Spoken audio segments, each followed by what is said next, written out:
Thank you very much for the opportunity to come and have a few words to say.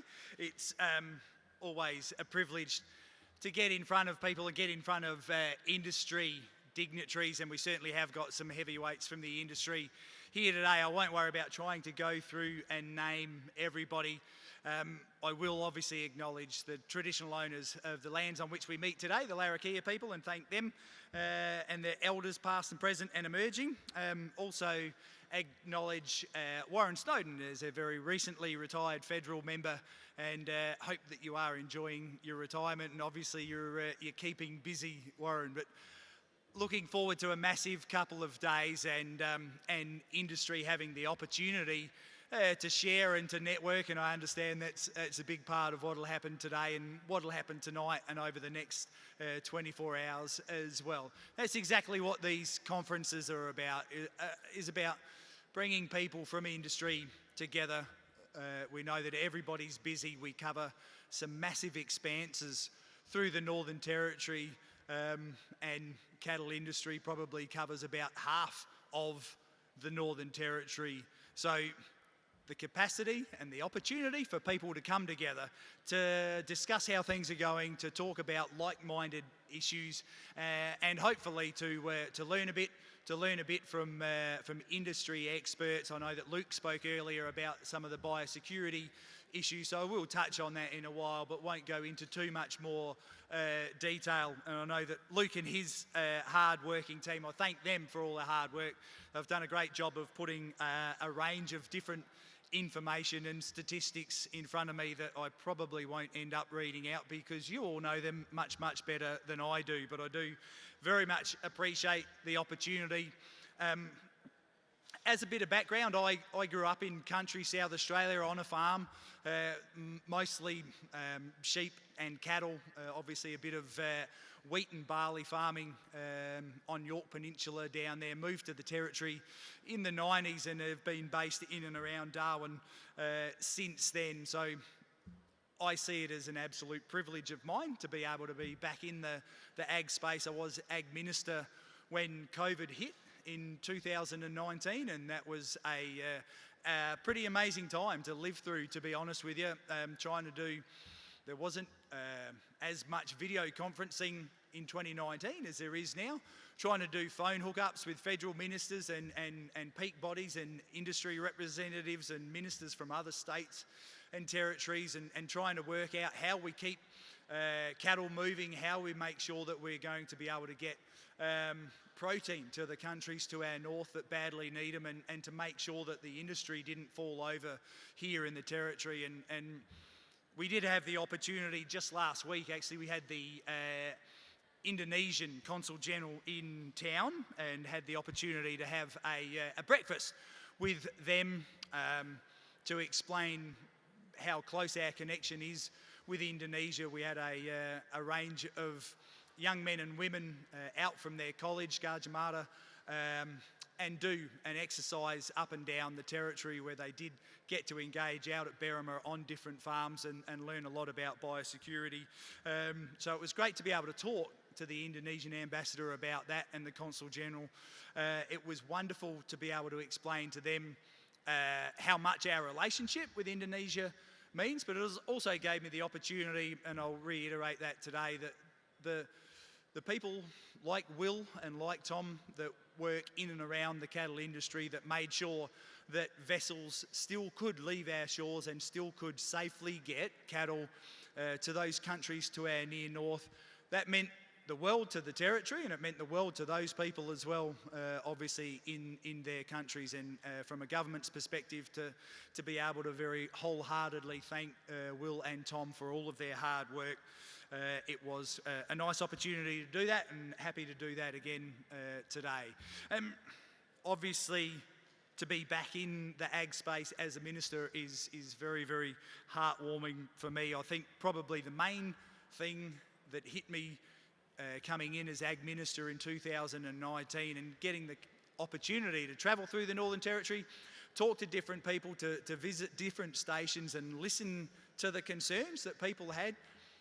I think the thing that hit me most was the care and nurturing of the industry and how far it had progressed and how keen people were to continue to progress it. I think that's probably the thing that sticks with me most, is the absolute care for the land and for the animals that the industry has.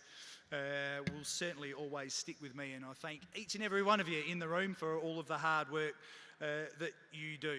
We did have the opportunity, just very briefly before I came up on stage, to say a quick good day to Adrian, and we know that the buffalo industry is a large part of the animal exports or the animal industry in the Northern Territory. We certainly look forward to working very, very closely with Adrian and his team, with Tom and Will and their teams as well.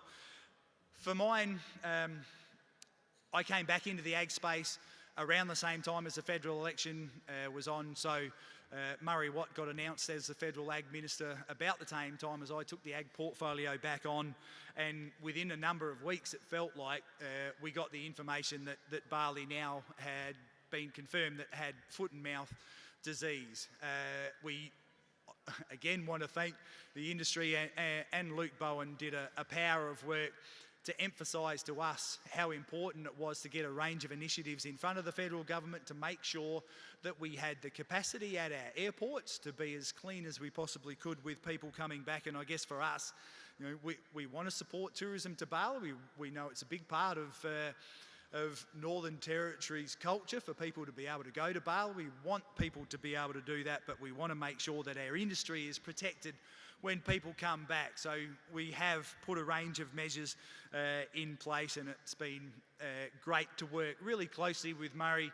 He understands. He got it straight away. It was great to be able to talk with him, to be able to get reasonable conversations with him and get some real buy-in from him straight away. And I know that we will continue to grow that relationship with the federal government. He was up here just a couple of weeks ago to announce a more significant investment into that Northern Australian coordination, which is going to be so important for us going forward, and certainly a couple of $1 million of that $4.3 million announcement that Murray made on that day will come directly into the Northern Territory. I'll step a little bit more into that in a moment. I know that the Deputy Chief Minister, Nicole Mannison, will I'm not sure if she'll get down to the conference. I know she was extremely happy to be the Ag Minister for a number of years. I know that she has got a trip planned up into Vietnam. She'll go to Vietnam shortly, and I'll go to Indonesia before the year's out and make sure that we do cement those relationships and continue to grow where we can. As I said, from Gajah Mada, the lads, or young guys and girls from their university, they were extremely happy to be here. They were extremely happy to learn more. They pretty much had to go into quarantine before they came to the Territory, so they knew how seriously we were taking the biosecurity threats, and we know that they will be strong advocates now that they've gone back to their countries with that extra learning that they've got from spending time at the Berrima Vet Lab and on different properties up and down the track as well. Certainly like to acknowledge our Chief Veterinary Officer, Dr. Sue Fitzpatrick. I know that she's done a number of trips to Indonesia and always is prepared to work extremely hard in making sure that people in those countries have the best information that they can have to assist them, and any assistance that we put in there certainly does help us bolster our fortress that we need to create around the Northern Territory. We all know the devastation that will come if whether it's foot and mouth or whether it is lumpy skin.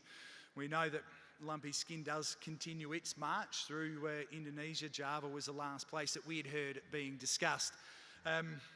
We'll put a power of work in. I know that as Ag Minister at the time, Nicole Mannison did argue up for almost another couple of $1 million at the start of this budget cycle, and that's being distributed through the department now. I have just recently argued up another couple of $1 million, and with the federal investment, it really does mean that we're taking those initiatives or the threats seriously and putting as many initiatives and working with industry. There's no one size fits all, there's no one solution to these problems.